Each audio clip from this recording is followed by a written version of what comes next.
Good morning बच्चों। Class BSc first year और BSc BEd second year के लिए ऑर्गेनिक केमिस्ट्री का हमारा टॉपिक चल रहा है साइक्लो एल्कीन। क्या है भाई? साइक्लो एल्कीन, जिसके 3 पार्ट हमने कर लिए थे। आज 4th नंबर पार्ट की बात कर रहे हैं हम, और हमारा जो टॉपिक चल रहा था वो था रासायनिक अभिक्रिया। साइक्लो एल्कीन की रासायनिक अभिक्रिया, ठीक है, जिसके अंदर कुछ रिएक्शन हमने कर ली थी, जैसे हाइड्रोजनीकरण, हैलोजनीकरण, हाइड्रोजन हैलाइड के साथ अभिक्रिया, हाइड्रोबोरीकरण, ऑक्सीमर्क्यूरीकरण, विमर्क्यूरीकरण और हाइपोहेलस अम्लों के साथ में अभिक्रिया। उसके बाद में 7 नंबर रिएक्शन आती है जलयोजन। इसके अंदर जैसे हमने एल्कीन का जलयोजन करवाया था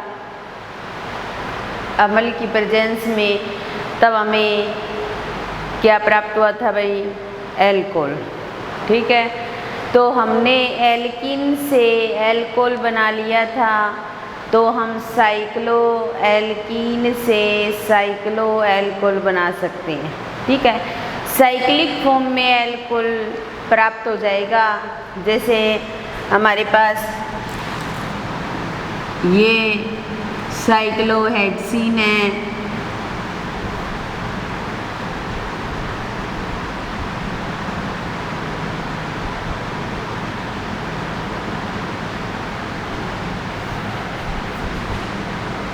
और साइक्लोहेक्सीन का जलयोजन करवाना है तो H2O के साथ रिएक्शन करवाएंगे H2SO4 की प्रेजेंस में, तो carbon carbon double bond single में चेंज हो जाएगा, क्योंकि एक कार्बन के साथ हाइड्रोजन जुड़ गया। ये 2 भागों में बढ़ सकता है, एक H पॉजिटिव और OH नेगेटिव में।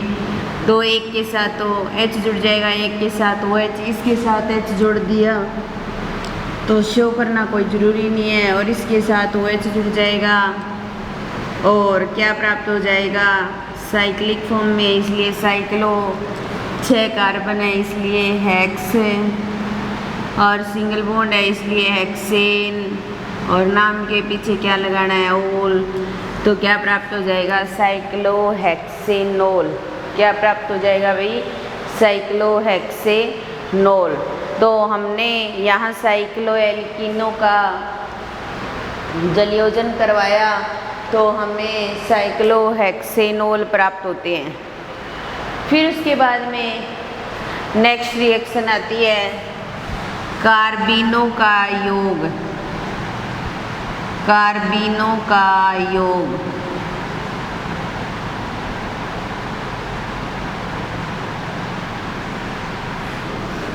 ठीक है। कार्बिन को बनाते कैसे हैं? CH2N2 लेते हैं, इसको बोला जाता है डाईएजोमेथेन। डाईएजोमेथेन, और इस डाईएजोमेथेन को अपघटित किया जाए तो यहाँ से नाइट्रोजन बाहर निकल जाती है, और यहाँ पर मैथिलीन समूह प्रेजेंट होता है, और इसके साथ में 2 सहसंयोजक बंध बने होते हैं और 2 सिंपल इलेक्ट्रॉन सीधे रहते हैं। इसको बोला जाता है मैथिलीन कार्बिन। इसको बोला जाता है मैथिलीन कार्बिन, ठीक है। इस मैथिलीन कार्बन की हम साइक्लो एल्कीन के साथ रिएक्शन करवाएंगे। 6 कार्बन है इसलिए क्या बोलेंगे इसको? साइक्लो हेक्सीन एल्कीन, और इसके साथ CH2 कार्बिन की रिएक्शन करवाएंगे। ये कार्बन कार्बन डबल बॉन्ड जैसे ही ब्रेक होगा, इस कार्बन का अपना इलेक्ट्रॉन, इस कार्बन का ये इलेक्ट्रॉन तो इसके साथ साझेदारी करेगा, और ये इसके साथ में करेगा, तो ये बन जाएगा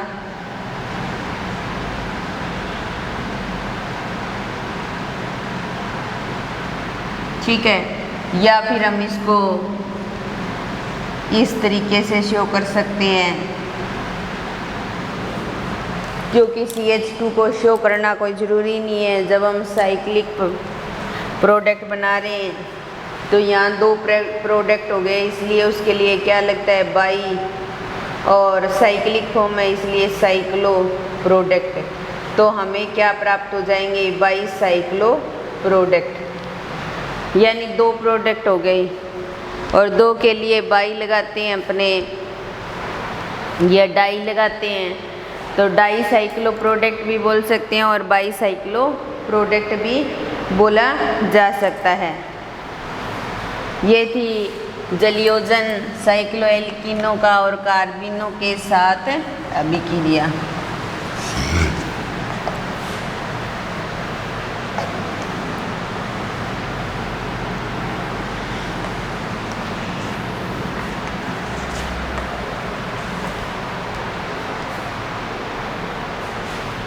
अगली रिएक्शन है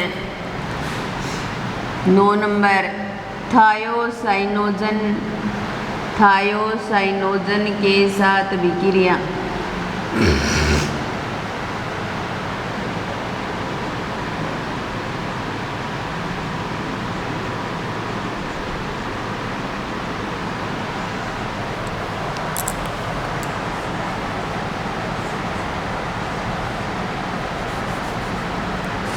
ये 6 कार्बन की साइक्लोएल्कीन लेते हैं, इसको बोला जाता है साइक्लोहेक्सीन।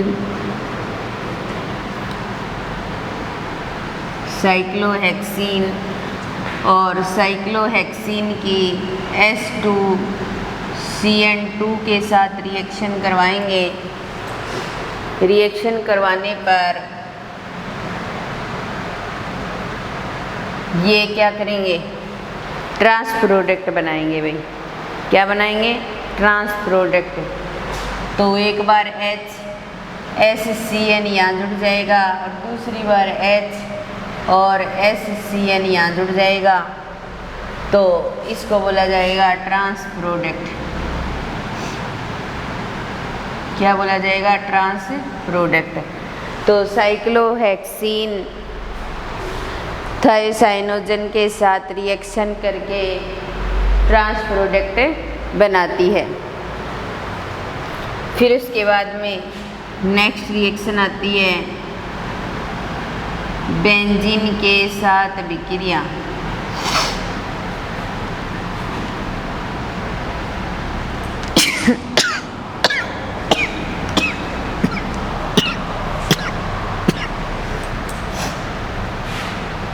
बेंजीन के साथ अभिक्रिया, तो साइक्लोएल्कीन बेंजीन के साथ रिएक्शन करेगी, ठीक है, और बेंजीन के साथ रिएक्शन करके एल्किल बेंजीन का निर्माण करते हैं। इसमें तो 6 कार्बन है, एक जगह डबल बॉन्ड है, तो ये तो क्या हो गई साइक्लोएल्कीन, 6 कार्बन है इसलिए क्या बोल देंगे साइक्लोहेक्सीन। और ये क्या है हमारे पास में बेंजीन है, 6 कार्बन है और 3 डबल बॉन्ड एकांतर क्रम में जुड़े हुए हैं, तो इसके साथ रिएक्शन करवाई जाएगी, ठीक है। ये अगर इसके साथ बॉन्डिंग करता है तो यहाँ पर प्रेजेंट जो हाइड्रोजन, ये बेंजीन तो इसके साथ जुड़ जाएगा और ये हाइड्रोजन इसके साथ आएगा, जिसको शो करना कोई ज़रूरी नहीं है। तो इसीलिए ये बेंजीनिंग, ये डबल बॉन्ड सिंगल में चेंज हो गया और यहाँ पर हमारे पास क्या जुड़ गई, बेंजीन रिंग जुड़ गई। क्या जुड़ गई, बेंजीन रिंग जुड़ गई, ठीक है। तो ये साइक्लोएल्किल बेंजीन प्राप्त हो गया, साइक्लिक फॉर्म में एल्किल ग्रुप के रूप में जुड़ा हुआ है, और साइक्लोएल्किल बेंजीन। तो किसका निर्माण हो जाएगा, साइक्लोएल्किल बेंजीन का। जब हम साइक्लोएल्किन की थायोसाइनोजन के साथ रिएक्शन करवाते हैं तब तो हमें ट्रांस प्रोडक्ट प्राप्त होता है, और बेंजीन के साथ जब साइक्लोएल्किन की रिएक्शन करवाई जाती है तो साइक्लोएल्किल बेंजीन प्राप्त होता है।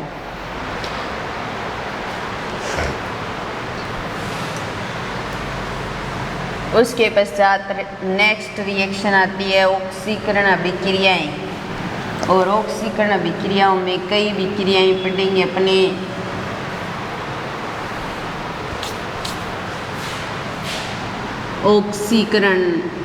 ऑक्सीकरण अभिक्रियाएं या ऑक्सीडेशन रिएक्शन, ऑक्सीकरण अभिक्रियाएं। ऑक्सीकरण अभिक्रियाओं में कई प्रकार की रिएक्शन पढ़ेंगे। हम ओस्मियम टेट्राऑक्साइड के साथ रिएक्शन करवाएंगे, ऑक्सीकरण करवाएंगे, या KMnO4 के साथ ऑक्सीकरण करवाएंगे। तो इसीलिए क्या होगा भाई, जब भी ऑक्सीकरण करवाते हैं तो या तो ऑक्साइड यौगिक बनते हैं या फिर क्या बनता है, उनका हाइड्रोक्सिलीकरण होता है। एल्कीन में भी तो हमने ओस्मियम टेट्राऑक्साइड के साथ, KMnO4 के साथ, सिल्वर ऑक्साइड के साथ विक्रियाएं जैसे ही करवाई तो या तो उनका हाइड्रोक्सिलीकरण हो गया या फिर अपोक्साइड में चेंज हो गए। तो उसी प्रकार हम साइक्लोएल्कीन की करवाएंगे। तब सबसे पहले OSO4 के साथ ऑक्सीकरण, ओस्मियम टेट्राऑक्साइड के साथ ऑक्सीकरण।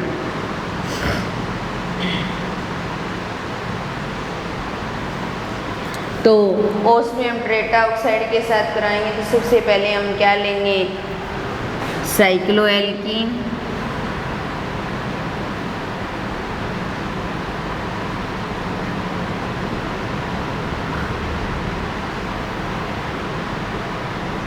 तो ये हो गया साइक्लोपेंटीन, और साइक्लोपेंटीन की OSO4 के साथ रिएक्शन करवाएंगे, ओस्मियम टेट्राऑक्साइड होता है। अब देखिए इस कार्बन के साथ यहाँ ऑक्सीजन जुड़ गया, इस कार्बन के साथ ऑक्सीजन जुड़ गया, ये OS के साथ जुड़ जाएगा, फिर डबल बॉन्ड से OS के साथ एक, और इधर डबल बॉन्ड से ओस्मियम जो होता है वो 6 बॉन्ड बनाता है। इस तरीके से जो कार्बन कार्बन डबल बॉन्ड है वो समाप्त हो जाएगा और ओस्मियम जुड़ करके एक मध्यवर्ती कंपाउंड का निर्माण करेंगे। यहाँ पर इनका जल अपघटन करवाया जाएगा, और जल अपघटन करवाने पर ये बॉन्ड यहाँ से टूट जाएगा और इसके साथ OH जुड़ जाएगा और इसके साथ OH आ जाएगा, और इनका क्या हो जाएगा, हाइड्रोक्सिलीकरण हो जाएगा, और हम 1,2 डाइयोल बन जाएगा, 1,2 डाइयोल बन जाएगा। या फिर अपने बोल सकते हैं सिस साइक्लोपेंटेन 1,2 डाइयोल का निर्माण हो जाएगा, सिस साइक्लोपेंटेन 1,2 डाइयोल का निर्माण हो जाएगा, क्योंकि दोनों OH ऊपर है तो H नीचे है यहाँ, ठीक है, H नीचे है, इसलिए हमें क्या प्रोडक्ट प्राप्त हो गया, सिस प्रोडक्ट प्राप्त हो गया, या सिस, और ये क्या है, साइक्लोपेंटेन, सिस साइक्लोपेंटेन 1,2 डाइयोल ऐसे भी बोल सकते हैं, और या शॉर्ट में 1,2 डाइयोल भी लिख सकते हैं, दोनों ही बातें सही है। तो ये हमने ओस्मियम टेट्राऑक्साइड के साथ ऑक्सीकरण करवाया, और ओस्मियम 6 बॉन्ड बनाता है, इसलिए ये इस तरीके से 4 ऑक्सीजन जुड़ गए, 2 इन कार्बन के साथ जुड़ गए, जल अपघटन करवाया तो इनका हाइड्रोक्सिलीकरण हो गया, ठीक है, इतनी बात आई समझ में। फिर उसके बाद में ओस्मियम टेट्राऑक्साइड के बाद में नेक्स्ट रिएक्शन करेंगे, जैसे हम KMnO4 के साथ ऑक्सीकरण करवाते हैं, तो KMnO4 के साथ भी ऑक्सीकरण करवाएंगे तो इसी की तरह ही होगा। जैसे दूसरा है KMnO4 के साथ ऑक्सीकरण,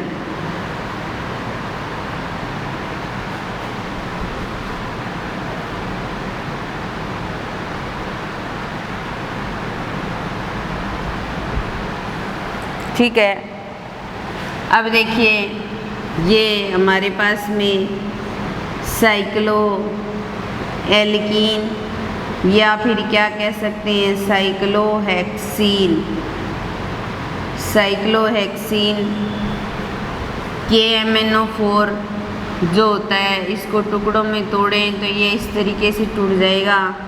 तो यहाँ MnO4 के साथ रिएक्शन करवाएंगे। रिएक्शन करवाने पर ये डबल बॉन्ड सिंगल बॉन्ड में चेंज हो जाएगा। इसके साथ ऑक्सीजन जुड़ गया, इसके साथ ऑक्सीजन, और यहाँ इसके साथ Mn, यहाँ ऑक्सीजन नेगेटिव चार्ज, यहाँ डबल बॉन्ड O। क्योंकि Mn जो होता है उसमें हम तो 6 बॉन्ड बनाता है, तो यहाँ डबल बॉन्ड O आ जाता है। लेकिन Mn जो होता है वो 5 ही बॉन्ड बना सकता है, इसलिए ऑक्सीजन पर नेगेटिव चार्ज। यहाँ भी हम देखें तो नेगेटिव चार्ज आता है, इस नेगेटिव चार्ज को ये K पॉजिटिव समाप्त करता है, इसलिए KMnO4 बनता है। ठीक है, अब इसका जल अपघटन करवाएंगे। जल अपघटन करवाने पर इसके साथ में इस तरीके से हाइड्रोक्सिलीकरण हो जाएगा और OH लग जाएगा। दोनों OH एक साइड है, तो इसलिए क्या बनेगा, सिस प्रोडक्ट बनेगा। तो cis cyclohexane bond to diol, cis cyclohexane bond to diol का निर्माण हो जाएगा। ठीक है, तो cis cyclohexane bond to diol बन गया। किससे, साइक्लोहेक्सीन से। हमने क्या करवाया है, KMnO4 के साथ ऑक्सीकरण करवाया है और एक ओस्मियम टेट्राऑक्साइड के साथ ऑक्सीकरण करवाया है। फिर उसके बाद में तीसरा जो ऑक्सीकरण आता है वो आता है परअम्लों के साथ ऑक्सीकरण।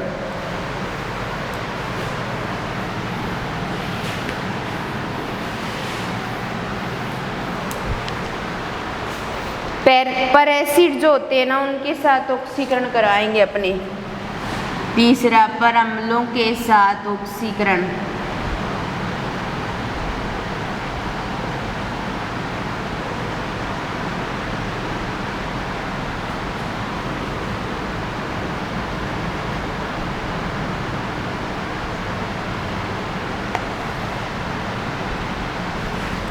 परअम्लों के साथ ऑक्सीकरण। पर एसिड्स कौन से होते हैं, जैसे हमारे पास में ये हो, जैसे RCOOH, ये तो एसिड होते हैं, कार्बोक्सिलिक एसिड। और 2 ऑक्सीजन की जगह 3 ऑक्सीजन आ जाए तो CO2 का मतलब COOH। इसके बीच में कितने ऑक्सीजन है, 3। और 3 ऑक्सीजन वाले को क्या बोला जाएगा भाई, पर एसिड। ठीक है, तो परअम्ल के साथ ऑक्सीकरण करवाएंगे हम किसका, साइक्लोएल्कीन का। तो साइक्लोएल्कीन का अगर ऑक्सीकरण करवाते हैं तो यहाँ पर डबल बॉन्ड आ गया, तो ये क्या बन गई, साइक्लोहेक्सीन।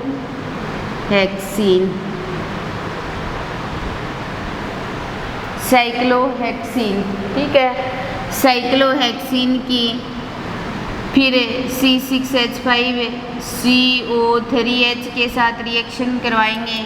एक ऑक्सीजन निकल करके इन दोनों के बीच में जुड़ जाएगा और इस तरीके से ऐसे जुड़ गया और C6H5COOH कार्बोक्सिलिक एसिड या बेंजोइक एसिड के रूप में बाहर निकल जाएगा। तो ये किस फॉर्म में आ गया, अपोक्साइड फॉर्म में आ गया। किस फॉर्म में आ गया, ये अपोक्साइड फॉर्म में आ गया। ठीक है, अब हम क्या करेंगे, इस अपोक्साइड को वापस लेंगे। चलो ले लेते हैं, ये ले लिया अपोक्साइड और इसकी वाटर के साथ रिएक्शन करवाएंगे। तो आपको पता ही है ये वाटर पीछे से कार्बन पर अटैक करेगा, किसी तो बॉन्डिंग है तो कर नहीं सकता, तो पीछे से अटैक करेगा। इसका मतलब इसके अंदर कौन सा प्रोडक्ट बनेगा, एक OH यहाँ जुड़ जाएगा, एक OH यहाँ जुड़ जाएगा। मतलब ऐसे शो कर देते हैं हम, थोड़ा अच्छा लगेगा। एक दूसरे की ट्रांस कंडीशन पर है, तो ट्रांस साइक्लोहेक्सेन 1,2-डाइओल क्या बन जाएगा, ट्रांस साइक्लोहेक्सेन 1,2-डाइओल का निर्माण हो जाएगा। ट्रांस साइक्लोहेक्सेन 1,2 डाइयोल का निर्माण हो गया। देखिए पर एसिड के साथ रिएक्शन करवाई हमने, इसको क्या बोला जाता है, पर एसिड। क्या बोला जाएगा, पर एसिड। ये तो कार्बोक्सिलिक एसिड के रूप में बाहर निकल गया। यहाँ पर किसकी फॉर्मेशन होगी, एपोक्साइड की। एपोक्साइड का जल अपघटन करवाएंगे तो हमें 1,2 डाइयोल प्राप्त हो जाएंगे।